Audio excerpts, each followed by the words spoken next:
What's your favorite game on Mommy's iPad and iPhone? War Robots. So what happens when you win battles? You get monies, Anything else? tickets What do you use the tickets for? to get loot crates. How do the loot crates work? The box opens, it spins, and whatever the line lands on, that's what you get. Oh, okay. Do you like that? It's okay. How's it okay? Like, you always get something, but you don't know what you're gonna get. Would you spend your own allowance money on a loot crate? No. Would you spend your money on a box if you knew exactly what you were getting? Yes, if I got a stronger, newer robot, I would. But you wouldn't do it if you don't know what you're getting. No.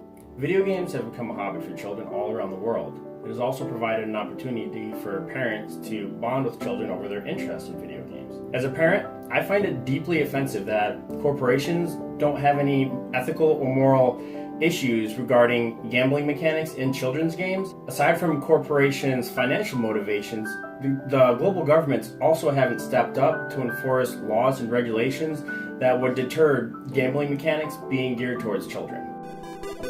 Let's take a brief look at the history of consumer video games. Well, it started in 1977 when Atari released its first console. By the 1980s, nearly 30 million North American households already had a Nintendo Entertainment System. And by 2015, Apple's iTunes already gave consumers access to over 300,000 games for download to phones and tablet devices. Online gambling started in 1995 as a way for casinos to be able to reach out beyond the geographical limitations of brick-and-mortar casinos. Gambling is broken up into three major parts: chance, consideration, and prize. Chance is the odds in which a randomized event is going to occur. Consideration is putting something of value at stake, and prize is something of value that you have the potential to win, but all of that is based off of the successful completion of that chance event. So as we can see, gambling requires a lot of focus on one specific event based off of chance. So how does a casino gear its online gambling to get people to participate? Well, there's three main factors: stimulus, internal response, and behavioral intentions. Stimulus is the framework that's built around being able to get a player to feel immersed in a virtual environment. This wasn't actually designed by casinos, but instead was built by retailers to get you, the consumer, to feel comfortable spending money in a virtual store. Internal response is based around brand recognition, getting a brand that you trust to endorse a particular company or organization or specific event. Behavioral intentions is built around getting that player to revisit your game. Oftentimes, this can be completed through free coins, free tries, or free tokens. So we all know that gambling can be bad. It does have negative impacts, specifically to people that invest a lot of time, money, and resources into their habit of gambling.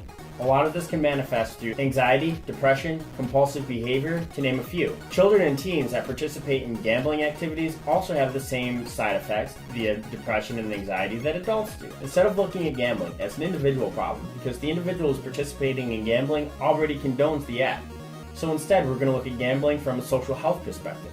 This removes the burden of responsibility from the individual who's participating into society's hands. Society needs to make the determination if pushing gambling into children and teenagers is an acceptable practice.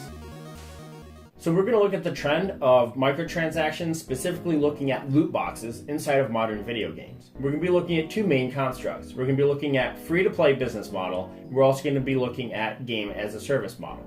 The first one, the free-to-play, became very prominent through social media platforms such as Facebook. It's also really common in mobile games. The free-to-play construct is based around free access to the game to play. However, in order to be successful in the game, you need to invest your own personal money. A lot of the time, you're investing money into loot boxes, and a loot box is a virtual box that gives you items that's all based on chance, randomized. So what's wrong with the free-to-play business model? Well, the European Trade Commission finds that the free-to-play business model exploits children as well as vulnerable adults. In 2012, Morgan Stanley released a report finding that there was virtually zero regulation over free-to-play games, especially those that incorporated gambling. And the gambling techniques and practices were being targeted on teens and desensitizing these teens to the activity of gambling. Let's take a quick look at game as a service. Game as a service is designed around your initial purchase of a game, which is currently on average $60 to $80 just for the actual game itself. And then the game as a service is extending the game beyond the initial purchase through expansion packs and in-game content such as skins, weapons, and other items.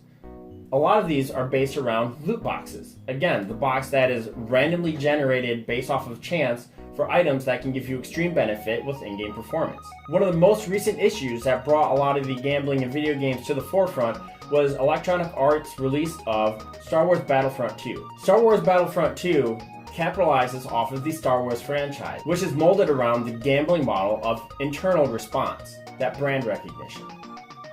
Inside of the game, the mechanics are designed around investment of a lot of time or upfront financial investment to be able to get the in-game performance. This creates economic disparity between those that can afford the game but can't afford the additional investment of loot boxes and those that can afford the game and can't afford the additional expense of the loot boxes. In this model, players are not being rewarded based off of experience or based off of skill, they're being rewarded based off of their financial income and investment into the game. The issue around this isn't necessarily the additional financial investment for performance, but it's also based off the fact that the loot box uses chance items to give you the benefit when all that is based around gambling. A lot of countries came together and identified this as an issue. Belgium was one of the first countries that identified this, launched an investigation, and found that it does incorporate aspects of gambling. Here within the United States, Hawaii was the first state to identify this as an issue and the first one to voice their concern. Star Wars Battlefront 2 is currently rated for ages 13 and up. Chris Lee, a Hawaiian state legislator, is proposing that any game that utilizes gambling mechanics internally be rated adult, 21 years and older. What this would do is limit the ability for brick and mortar stores to sell this. Walmart, Target, Best Buy would not be selling an adult-rated game inside of its stores, and instead players would be responsible to purchase this game online. What that does is a 13-year-old can walk into a store and buy a video game that's rated for ages 13 and up because they fit the criteria. A game that has to be purchased online puts the onus onto the parents who are going to be using a credit card, PayPal, or some other form of online currency transaction to purchase the game for their child. Gambling mechanics in video games preys on the vulnerable children and adults in our society.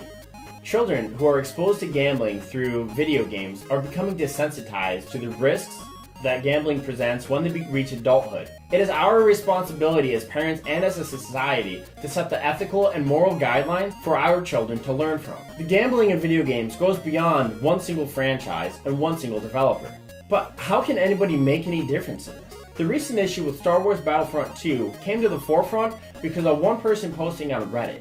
They were extremely upset and voiced their concerns to a global community, and that global community on Reddit responded. You can do the same thing through Facebook, Twitter, and other social media platforms to educate and update your friends and peers of the issue with online gambling mechanics being targeted towards children. There's also links in the video description for petitions that you can sign online. If you leave a comment below, you can start participating in an online discussion about gambling mechanics in video games.